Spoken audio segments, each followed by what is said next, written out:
Please note, all exercises and strategies from Module 2 to Module 5 are intended to be performed as follows. Choose 2 exercises or strategies every 3 hours. The program is not intended to be overwhelming. Compliance is essential to improvement.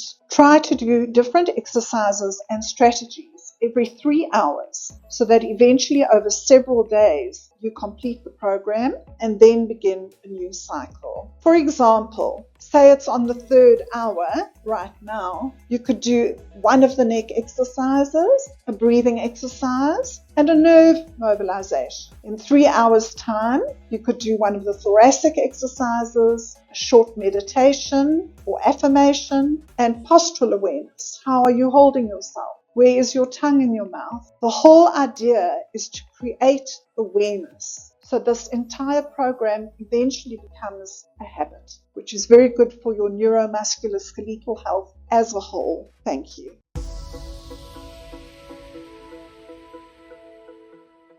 Hi, this slide, as you can see, is about the effects of poked forward posture on the jaw and the cervical spine. Poked forward posture, which is often adopted when we are looking at our telephones, when we are sitting incorrectly at our computers, has an enormous impact on the temporomandibular joints and on our cervical spines and on our thoracic spines and more. As you can see from the picture on the left, this gentleman is looking up at the ceiling due to his poked forward posture, so there is strain on his eyes. There is a triangulation of forces back to the temporomandibular joint itself. So you can see, instead of the forces in the mouth being evenly distributed the way they should be in the picture of the green man, they are all angulated at the temporomandibular joint. So that gives you some indication as to the damage that it can cause to the temporomandibular joint. In addition,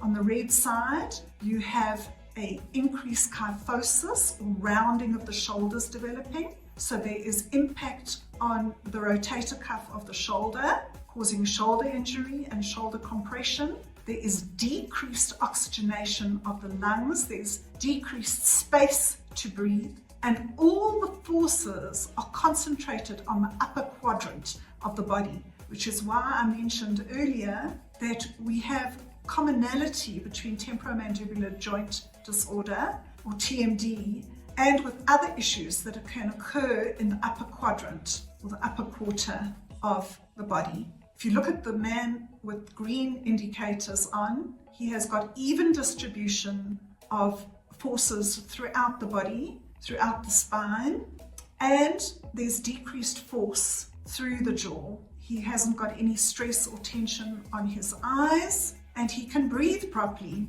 If you look at the picture on the right, with the amount of poundage that actually occurs and increases as the poked forward head posture increases. If there's an ordinary plumb line or the normal plumb line through the ear, through the shoulder and down to the floor, there are 0 pounds being transmitted through the temporomandibular joint. As one angles one's face and jaw forward with a poked forward posture, this increases to 20 pounds of head weight on the body, and so on to 40 pounds. And that is incremental damage that is done.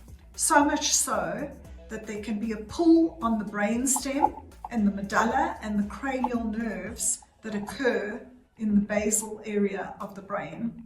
You get stretching of the cervical neck ligaments, and you can get referral of the pressure on the nerve roots in the neck into the arm. So you can have pins and needles and numbness going into the arm. Stretching of the autonomic nervous system. So as one's neck is poked forward more, there is a stretching of the anterior structures of the autonomic nervous system. That's your sympathetic and parasympathetic nervous system. And the autonomic nervous system is responsible for supplying the heart, for supplying the digestive organs, and for breathing. So one can imagine the disturbances that occur from a digestive, heart rate, and breathing perspective. Due to decreased oxygenation of blood going to the brain, and this is because your carotid arteries and your vertebral arteries might be a little bit kinked and bent because of the poked forward posture.